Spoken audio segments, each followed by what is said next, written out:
مونږ نن دنیا د پر مونږ نه ځو دا زمونږ سوچ دی غلط سوچ روان دی مونږ دکان به هلته به بانک ووایي او زه وایم یاره که مانځله ځمه نو ګاک رانه ځي دکان به بندوم او دا سودا به درنه کوم او بیا به راوباسم او غله نغله ونه کي او ګاک به رانه لاړ شي ګاک قیمتي دی که الله قیمتي دی پیسه قیمتي ده که الله قیمتي دی تکبیر تحریمه خو ډېرو خلکو نه لاړ د هغې خو هېڅوک پروا نه ساتي بلکل زه بس اخر رکعت کې هم شریک شم پروا نشته تکبیر تحریمه اوهو د هغې څومره ثواب دی رسول الله مبارک فرمایي چې څلوېښت ورځې دې لمونځ وکړه څلوېښت لمونځونه دې وکړه څلوېښت ورځې دې لمونځ وکړه او تا تکبیر تحریمه را لاندې کړه د دوو څیزونو نه به الله امان درکوي د دوو نه یو د نفاق نه په نفاق به نه مرې یو به د اور نه د الله امان درکوي مونږ هېڅ پروا نه ساتو هېڅ د تکبیر تحریمه خیال بلکل زمونږ نشته سوچ زمونږ نشته چې مونږ نه تکبیر تحریمه ده صحابهو به جړل ورپسې زمونږ اکابر علماو به جړل ورپسې مونږ نه تکبیر تحریمه لاړ او مونږ پروا نشته دلته به مونځ ولاړي هلته به رنګ وشي دی به هغه د جومات ګوټ ته لاړ شي ملګري سره به ګپ شپ لګوي او عشا به په مانځه جمع ولاړه ده ګورې هلکه ملګري قیمتي دی او که الله قیمتي دی د فرق وساتئ وروڼو ګورې په دې ځان پوه کې الله د هر چا نه مخکې دی رسول د هر چا نه مخکې دی دین د هر چا نه مخکې دی ښځه به هم د الله او د رسول د وینا مقابله کې د خاوند نه مني الله او رسول خفه کېږي او دلته خاوند خفه کېږي خاوند د خپل کار کوي خو چې الله او رسول خفه کېږي سړی به هم د ښځې په مقابله کې الله او رسول نه پرېږدي کم ځای کې چې تابعداري د الله او رسول لا طاعت لمخلوق فی معصیة الخالق که بادشاه دی که هر څوک دی به رستو وی ښځه به رستو وي خاوند به رستو وي بچي به رستو الله به مخکې او رسول به مخکې دا فرق موږ نه کوو یو دوست څه شی دی تا د ټلیفون کې څه چل به وشي که ته ورته ووایې چې رورې رستو خبرې وکړه مانځه وخت خبره مو اوچته وه بند کوه ده څه چل به وشي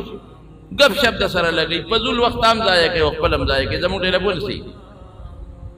دوست مخکې دی الله رستو دی دا څونه غلط سوچ دی ملګری مخکې دی الله رستو دی ګاک مخکې دی دکان مخکې دی الله رستو دی دا باید چرې نه کوي څومره دکانداران دي او که زمینداران دي او که نوکران دي ټولو ته دا درخواست دی ټولو ته چې د بانک په وخت کې جومات ته دی بانک چې وي فورا جومات ته دی او 10 پاو کې 15 منټه 10 منټه خو دې په 10 لګي او د هغې نه پس یو 4 رکعته نفل به وکړي او د مونځ انتظار چې کې نو چې څومره حضور پاک فرمایي سړی د مانځه انتظار کوي هغه مر الله اجر ورکوي جومات کې ته کېناستې او 15 منټه او 10 منټه د مونځ انتظار وکړه رب العالمین به په هغې اجر درکړي او یریږه مه رزق د خدای لاس کې دی کاروبار د خدای لاس کې دی ډوډۍ خدای سره د عمر خدای سره دی بچي خدای سره دی تا الله خوشحاله که الله نه غیرتي ذات بل نشته الله به تا چرې هم نه خبر کوي مونږ هر څه پرېږدي هر څه مونږ برباد هر څه مو تباه کړ دې ښاریو کې دې دکانداران بیا هم یو چل کوي هغوی 2-3 جومات ای نو یو کس یو ملګري یو جومات ته لاړ شي هلته به یو به مثلا لمونځ کېږي نو بل جومات کې په یوه نیمه کېږي نو بعضې ملګري بل جومات ته لاړ شي که داسې لا ډېره خبره دا بیا ډېره بهتره خبره ده ځکه مونځ د ټولو د جمع لاندې کوو دانتري یو ښه طریقه ده جوماتونو کې امامان دا چلو کې چې یو جومات کې په یوه کېږي بلکې په یوه نیمه کېږي یو کې په یوه کېږي بلکې په پاو باندې کېږي یو کې په پاو کم کېږي بلکې په پاو باندې کېږي چې دومره فاصله پکې وي چې خلک په اطمینان منځو کې لاړ شي نو بل ملګری په بل جومات ته لاړ شي بعضې دوستان کوي داسې دا ښه طریقه ده خو د ګاک دپاره او د رزق دپاره او د نوکرۍ دپاره نن سبا خو په حکومت هم د بانک په وخت کې د مانځه په وخت کې وقفه ورکوي ډوډۍ له مونږ چوټي کوو که نه کوو او د اسماتې له مونږ چوټي کوو که نه کوو دوست راشي هغه له چوټي کوي که نه کوي الله له ولې نه کوي بس دا ذهن کې د نن نه پس واچوي ټول ملګري که تاسو یو قسمه اواز څوک اوري نو د ګاک نه د نوکرۍ نه د هر سره به مونږ الله او رسول مخکې کوو نو دې کې به مونږ له الله په دنیا کې هم خیر راکوي او په آخرت کې به هم له خیر راکوي